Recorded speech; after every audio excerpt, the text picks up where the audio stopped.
comes into this Lord of the Flies group of kids that are just there, and he kind of like a savage, and he just wants to teach them a little bit about the culture.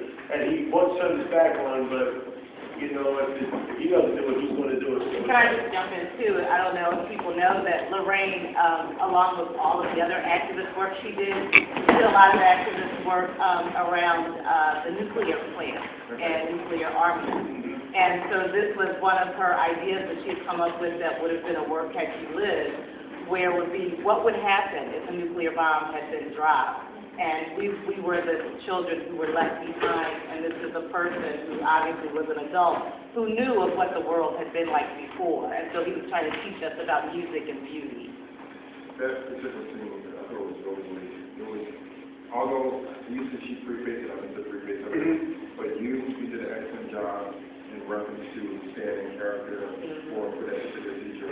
And of course, you guys as a student, you did an awesome job. It's the hardest thing I've ever done. I swear. Can you elaborate on why? I don't know, like, finding, like, just taking it to that. I got away, and here I am. I don't really want to do it, but I have to do it. And then just getting into, like, a whole thing without being, like, caricature-ish, you know what I mean? Like, just that element of it, too. I mean, it's difficult for me. So. I apologize for being late. I'm Sally. I'm supposed to be running this talk. Thanks, guys, for getting started without me. And then, since I sat down, we were joined by two other people. Would you guys mind introducing yourselves? Robert Connell.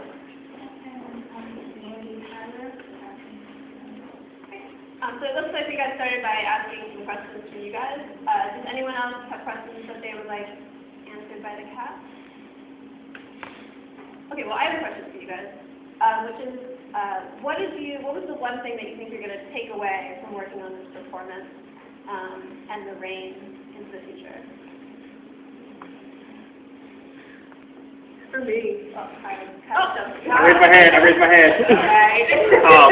I would say what I take away from it is saying that if Lorraine was alive today, I think a lot of her words would be very relevant. What? No. I think so. Never mind. And if, in 2012, if she was here, I just feel like, particularly there's a set of lines that Tanya says with regards to not letting the race define, black manhood and just how by any means necessary and going through the whole, range of what you do. Those are things that I really kind of felt personally as a black man in this society. And I just felt like if she was around today, she would be so prolific and so loved and so needed just for adding to the conversation. It's too bad we lost her only at the age of 34. So I mean, the main thing I take away is that A, I've learned a lot more about her, and also the movement, but B, juxtaposing that with I wish and I can imagine what she would be like if she was in today's society. I actually agree with Kyle. I did learn a lot more about her words and life and what she really hoped to share. But I think personally mine is pretty simple, is throughout the play to see how persistent she was. And she never gave up, even though she had her moments of doubt. And I think we all go through those moments of doubt, even if we don't like to admit it. And in the, performing arts industry, we like to use that term. It's just to keep going and never give up and actually inspire in that way. So that's what I'll take away from it. And I think my takeaway is that, and I think it's something that came from our director, Andre, is that although we are acting, but in the acting there is realism, and so there is a piece of all of us in Lorraine, and there's a piece of Lorraine that's in all of us, that lives in us. And so I hope that that's what we're bringing to the stage. I'm going to write. We got a lot of stories and a lot of human, if we edify the weakest link of humanity and make them weaker, it engenders all of humanity with a weakness that doesn't enable them to reach the majesty that's available to them if they just were to nurture it. So I'm going to tell stories in the hopes of being, one of those elements. Bringing out that inner brilliance.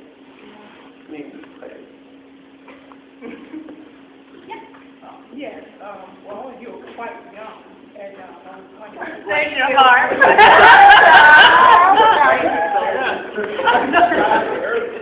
so I was wondering how much did you know about her before this, and what did we have to do in order to learn more about it in preparation for it. And I'll be honest, I'd like to give it to this one because I see a lot of theater in Philadelphia. It's very refreshing. I'm sorry, I missed that part. You like what? It's very refreshing. Oh, yeah.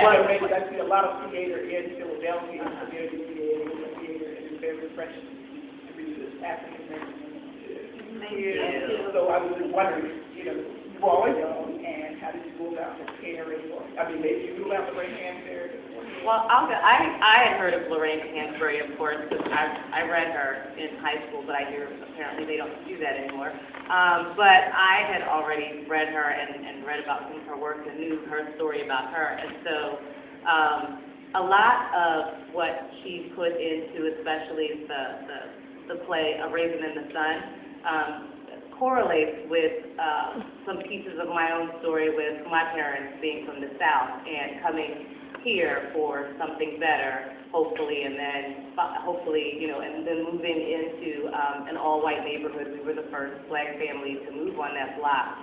So I was born in the 60s, and I remember some things that happened. And so I could really identify with that piece of it and other pieces of her story just from hearing the things that my mother and father shared with me. So, you know, it's very close to my heart. I remember the trips back down to South Carolina and Georgia, and so for me it was very personal.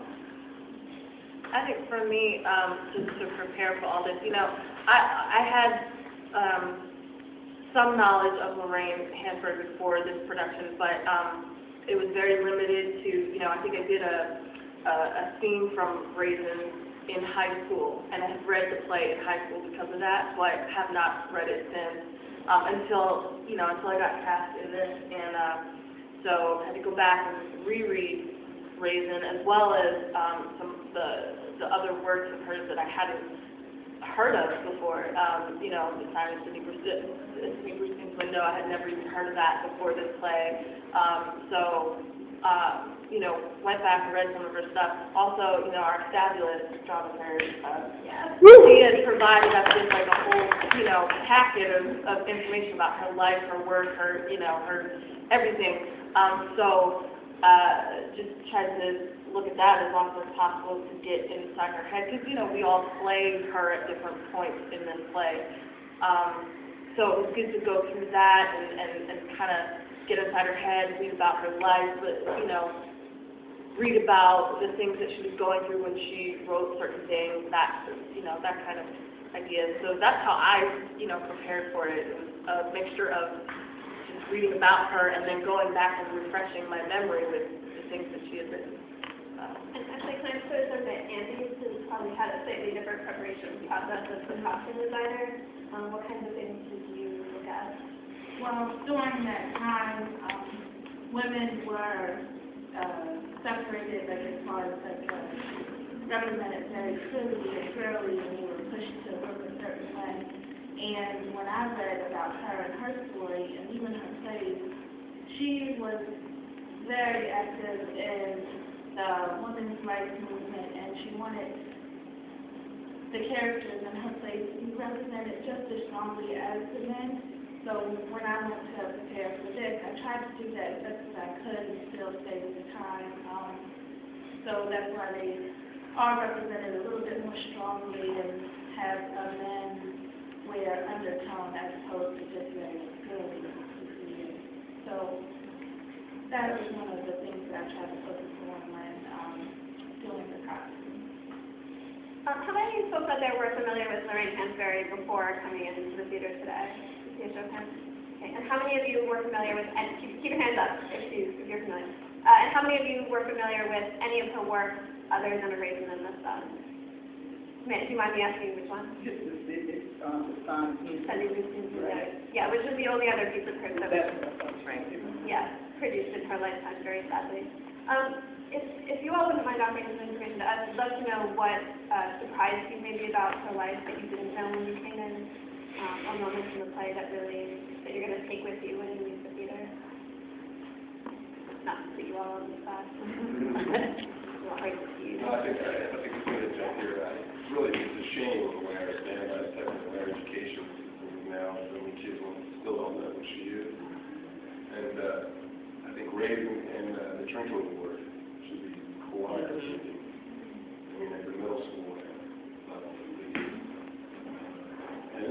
then on to others.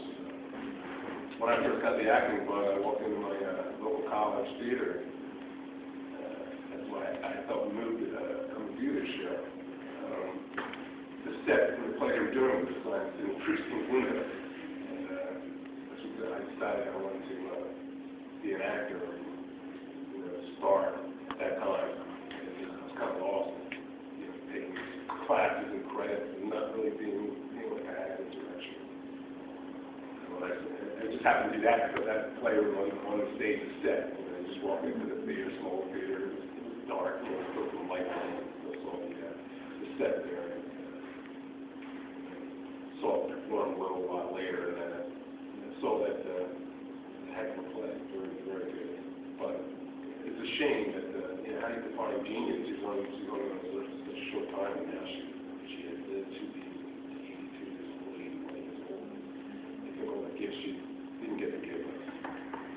And it's like, when you look at certain American literary contributions, I cannot see why it's a shame the way public school system is.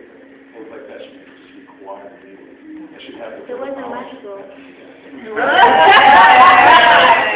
read a Raisin in the Sun in a Philadelphia public school. Let's see a show of hands. Who has read Raisin in the Sun in school? Well, I was publicly, yeah. I didn't have, but I got this one inside of my country, but who read to be young, gifted, and black, see, that's why I was saying, when I was going. You gotta read that in college. I had to read that. Oh, yeah. Yeah. That's like college. Well, I did go to school. Any other questions out there or observations that you'd like to share with us?